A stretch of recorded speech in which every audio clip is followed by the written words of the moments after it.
93.5 WRQN. Sunshine today. Very warm high of 86. We're at 60 right now. And I guess the Denny Schaffer show now goes international. Yeah, it kind of does. As everybody knows, the summer concert series, ProMedica concert series, was announced yesterday.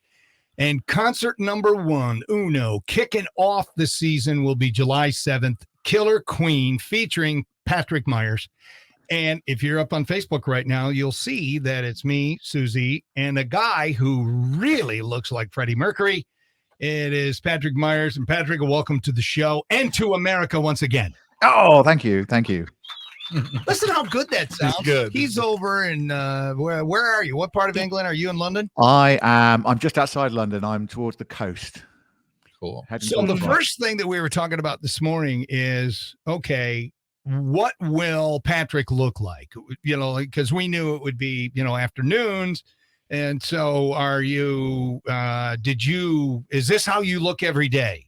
No, Nope. it's you would not recognize if you put how I looked this morning 3 hours ago. I look totally different. Everything is different. I'm unrecognizable in my natural guise. So you're doing this Really? just for us? Yeah, because I'm on camera. So I love it. Is your mustache real? Yeah, but I have to color it with mascara because I'm a totally different color normally. So there's a whole load of tricks and illusions that go on to And make your me look. hair. Wow. Is your hair real? Can you- My hair underneath this wig is completely real. Yeah, Seriously, you're wearing a wig? that's a Wow. syrup. That is a syrup. Yeah. I don't know what that means. Syrup. Syrup of figs is Cockney rhyming slang for wig. See, we're learning stuff together. We're We learning. are. We're like hands across the Atlantic. Exactly. All right. So Nice. take us back. Like, you guys been together since 1993. Is that when it was formed? This is our 30th year. Yeah. The membership, the lineup has changed over the years, so it's not been the same. Apart Well, from yeah, me. but you're the man. I've stuck with it, yeah, because I figured this thing had legs. Yeah, I think so. All right. So how did the idea to do this come to be? I think it was because I'd just left home. We'd all met each other and compared musical notes. That's how you make friends, really, in those days. It wasn't, music was the thing. So who have you seen live? Who are your bands? Who are your influences? And Bowie, Queen, Beatles were mine, as well as the other stuff I'd had growing up, like ABBA when I was a little boy. So those are my things. And we all sort of like had a common ground with Queen.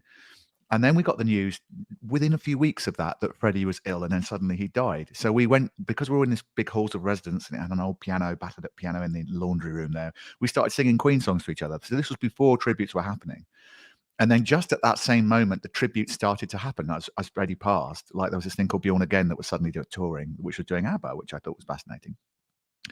And so it sort of morphed gradually from us playing Queen songs to each other in that like laundry room to thinking, well, maybe we could do a costume or two, or maybe we could, because I was studying acting at the time and I'd been in bands, and we thought, well, maybe we could sort of morph this thing that we're doing anyway, which is singing Queen songs to each other and playing them all the time, into some kind of one-off concert, because our common denominator was, apart from all loving Queen, we'd all miss seeing them live because we were a bit too young.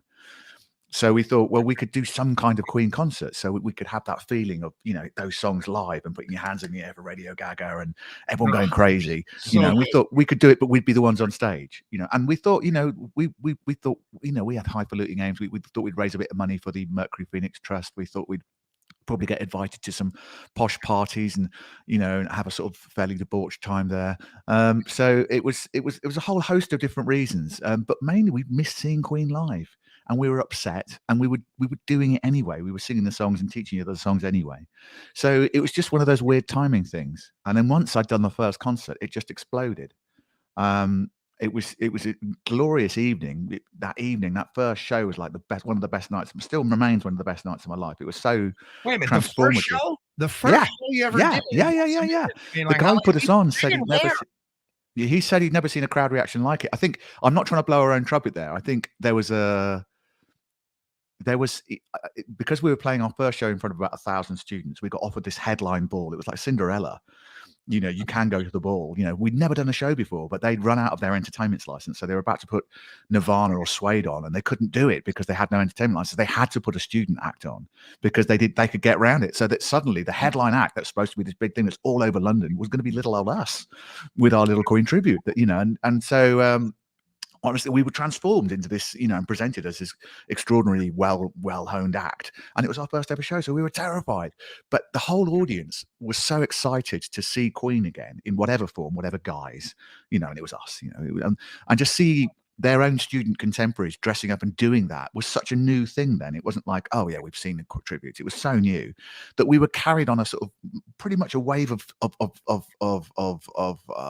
joy and sort of mixed in with grief and a cathartic kind of process, which sounds crazy for a concert, but it really, really was that. And so it was extraordinary. I danced all the way home that night. I lived at the other end of London and I didn't take any transport. I just literally skipped and danced and sang all the way home, and luckily didn't get mugged. But yeah, no kidding. I did Patrick Myers from Killer Queen, and they're going to be here July 7th. Tickets go on sale on Monday, and go to our Facebook Live right now because our interview is through Facebook camera. Live. And isn't it just crazy, It's the technology? amazing. We're in Toledo, Ohio. You're outside London or in England, wherever you are, and we're just you're hanging out. All right, so a couple of questions, and if you want to answer them, great. If not, you don't have to. If I saw a picture of you in high school or college, would I say, wow, that guy looks like Freddie Mercury? You'd say, wow, that guy no way looks like Freddie Mercury. You would say you couldn't look less like Freddie Mercury. I surprised myself that I could look like Freddie Mercury. Oh, wow. But I literally had grown a beard and I colored it in when you're very young and your beard doesn't quite, you've got little gaps in it. Right. And you thought, I want to look cool. I want to look a bit older than I look. Because in those days, when you're young, you want to look older. When you're older, you want to look young. So I was trying to look a bit older. And I really liked Freddie grew a beard in sort of like around 89, 88, around that, as his life was changing. And I thought, I'll give myself a Freddie beard because I really liked the way he cut it. It was a really close crop beard. So I colored it in with mascara. And the only mascara in the house was my mum's mascara, which was black. So suddenly I went from my natural color to black. And I thought, oh, that does look like a Freddie beard. That's great. That's so cool. And then I started pouting like Freddie in the mirror. And when I brought my eyes down and did that with my brow and do that sort of stuff, I thought, oh, crikey, I'd never noticed that before. And that was so weird because I don't look anything like him normally. So it was like this sort of like, it was like a bit Harry Potter moment in the mirror. It was like, oh, what's that all about? That's crazy. And because that was about the same time we were singing songs to each other, it was after Freddie had passed, we thought, well, if there's this weird lookalike thing that shouldn't happen but does, and we can sing the songs. And I was singing my voice like every day running up and down those calls of residence corridors at college because it was so echoey that it gave it this lovely reverb. And so I was singing all the time. I was driving all my other student friends mad. They said, please just do this concert and get it out of your system. So we did, and that's how it happened. No, but I don't look anything like him. I still don't look anything like him. But, no, that's not true, dude. Yeah, but no. But I do when I do all this stuff. Oh yeah, you do. Now, so Freddie, one of his signatures is his teeth, his overbite. Yeah. He had an impressive set of gnashes. He did. Are yours real? Can you take them out on camera right now? I will take that secret with me to my, only me and my cosmetic dentist know the answer to that one. Well, it works, dude. It works. All right. It works. Has Freddie Mercury ever appeared to you in any of your dreams? Yeah, I sort of daydream about all of them, really. I mean, you're sleeping, and all of a sudden it's Freddie in your dream. And did he say anything? Did he say "good job, mate"? No, I sometimes we sort of say hi to Freddie on stage. In my dreams, I very rarely remember my dreams, so I don't know. Most of my dreams are about saving people. If I could go back and save Freddie, I'd save him. I don't know how I do. I'd transport him to a time when he wouldn't die, or I do the same with John Lennon. I'd like to save him. I'd like to protect all the people that were my heroes that I lost. So those are my sort of dreams, really. It's sort of frustrating, those sort of dreams. But there was never any sort of like, you're doing all right, kid, kind of dreams from Freddie or anything like that. I wish I would. Now watch tonight. You'll have one. Right? Oh, I don't know. But we say hello to Freddie on stage during a song called Days of Our Lives, and the whole audience just shout how much they love him. That we say, well, I still love you. We tell the audience we love them, and then we say the whole universe still loves you, Freddie. And I genuinely feel like I'm saying hello to. I don't know if he's Like, everyone misses Freddie. It's not just us, everyone does What a in that talent. audience. What a So talent. that first crowd is the same as all the crowds we played to. They all miss Freddie. They all mean something. Freddie means a lot to people. Queen means a lot to people. So I think when you get a whole room shouting they love someone, I'm sure Freddie must be listening. Absolutely. Mhm. How many times did you see Queen in concert? Never. That was the whole point. Never. We never saw them. I saw them on. I was too young when they did their last tour, and everyone my age in that in that halls of residence who are the new cohort for the university, they'd missed seeing Queen too. So that's why we were also like dumbfounded and dumbstruck and horrified that what had happened to Freddie had happened, and that was seemingly then the end of Queen. Of course, now Queen are back. I've seen Queen with Adam Lambert a few times, and that's been brilliant. So we never saw Queen with Freddie, but we've seen their new incarnation. Which is Have you fantastic. heard from any surviving members of Queen? Have they ever reached out to you? No, I'd love to say yes, but no. The answer is no. They've got their own Queen tribute called the Queen Extravaganza, and they do brilliantly and are a fantastic set of musicians, and that's their baby. So they don't really. How they many don't really times? How many times did you see Bohemian Rhapsody? Several times, and I look forward to it because it's always on the in-flight movie thing as well.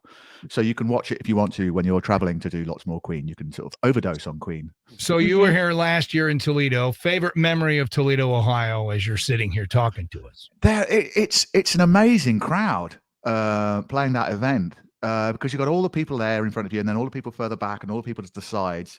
So it's one of our tour highlights, really. We play places like Red Rocks and Austin City Limits and things like that, but playing Toledo is great. It's hot. Boy, is it hot. Yes. Yeah. Well, July Right. 7th, it's going to be hot, Patrick. Believe Yeah, no, we always tend to play July, so it tends to be hot. But they're brilliant audiences. They're great. It's great fun to do. We had such a good time the times we played there before, particularly the last show. I think it was. well, you it was guys great do. fun. You do a great job. I mean, you have to rub your eyes sometimes. When you're up there, you got his mannerisms down, and it's just absolutely amazing. So it's really fun, and I imagine that this show's going to sell out as well. All right, before we're done, favorite Queen song that you like to sing? The one I like to sing best is an obvious choice, Bohemian Rhapsody. I just love it. I think it's just an extraordinary song. I love everything about it. It's so inventive musically. Favorite song that I don't sing, that would like to sing, but it's a bit of a deep cut, is a song called "It's Late," which is on the News of the World album, and it's knockout. All of them are really on absolute A game. But there's so many songs. Innuendo, another great song. Show Must Go On.